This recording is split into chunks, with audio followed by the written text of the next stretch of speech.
Shah news में आपका इस्तकबाल है। ताज़ा तरीन खबरों के लिए देखते रहिए Shah news. Best drivers select కావడం అనేది చాలా సంతోషంగా అనిపిస్తుంది. మహబూబ్నగర్ ఉమ్మడి జిల్లా తరఫున ఏంటంటే ప్రజల ప్రాణాలు కాపాడడం అనేది మీ ముఖ్య ఉద్దేశం. యాక్సిడెంట్స్ గురించి మనం ఎవ్రీ ఇయర్ 1 month ఈ రోడ్ సేఫ్టీ అంటే రోడ్ భద్రత మాసోత్సవాలు చేస్తుంటాము, అబ్జర్వ్ చేసుకుంటాము.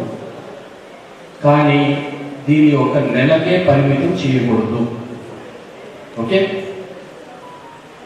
ఇంకోటి దీంట్లో ఏం చెప్పారనేది చాలా ఇంపార్టెంట్. యాక్సిడెంట్స్ ఎలా తగ్గించాలి అనేది చెప్తారు. Technical controls, managerial controls, operational controls అన్నీ చెప్తారు. చెప్పినంత మాత్రాన మేము నేర్చుకుంటామని ఎవరైనా గ్యారెంటీ ఇవ్వగలుగుతారా?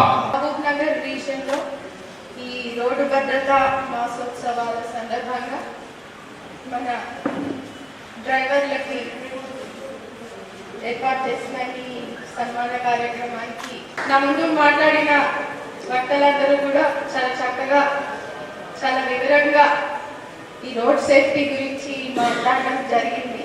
నేను ట్రాన్స్పోర్ట్ ఆర్ఎండ్బి శాఖలో స్పెషల్ సెక్రటరీగా, ఆ తర్వాత లాస్ట్లో సెక్రటరీగా కూడా పనిచేయడం జరిగింది. అందులో 1 సంవత్సరం అంటే సునీల్ శర్మ గారు ఎండీగా ఉన్న సమయంలో ఆర్టీసీతో నాకు రోజువారీ ఇంటరాక్షన్ ఉండేది. అప్పట్లో మేము మన సిబ్బంది జీతాలు ఎట్లా, మన ఫైనాన్స్ నుంచి డబ్బులు తెచ్చుకోవాలి, ఇదే పని మీద సెక్రటేరియట్లో తిరుగుతూ ఉండేవాళ్ళం. మనకి ఆర్టీసీకి ప్రభుత్వం ఇచ్చిన బడ్జెట్ రిలీజ్ చేయించుకోవడం, ఆ డబ్బులు ఆర్టీసీకి క్రెడిట్ అయ్యేలా చూసుకోవడం. ఓకే, ఇప్పుడు ఎంత డబ్బులు ఉన్నాయి, మన జీతాలు ఎంత పోతాయి, మళ్ళీ ఎంత మన బిల్లులు ఎంత, ఖర్చులు ఎంత, రోజువారీ లెక్కలు మన ఈవీ సర్లతో మాట్లాడుకుంటూ ఆ క్రమంలో నేను కొన్ని డిపోలు విజిట్ చేయడం జరిగింది. ఆర్టీసీ పనిచేసే తీరుని చూడడం జరిగింది.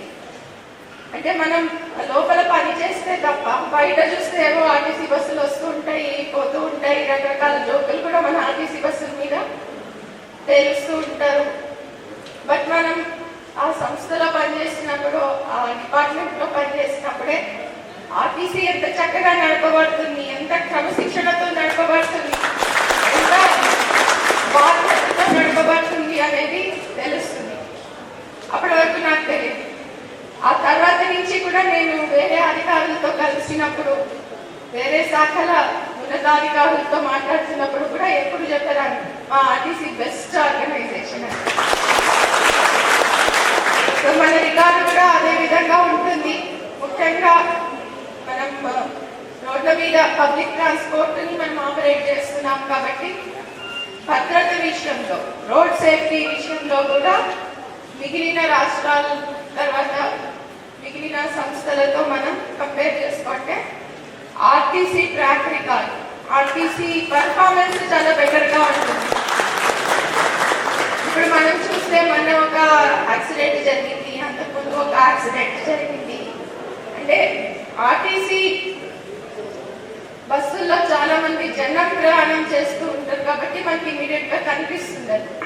కాకపోతే ఓవరాల్ గా కంపేర్ చేస్తే ఆర్టీసీకి యాక్సిడెంట్స్ లో చాలా తక్కువ యాక్సిడెంట్స్ చేసిన రికార్డు ఉంది. అదేవిధంగా మన ఆర్టీసీకి ఇంకా ఫ్యూయల్ ఎఫిషియన్సీ కానివ్వండి, వీటన్నిటిలో కూడా చాలా మంచి రికార్డు ఉంది. కాబట్టి దీనికి నేను మిమ్మల్ని అందరినీ కూడా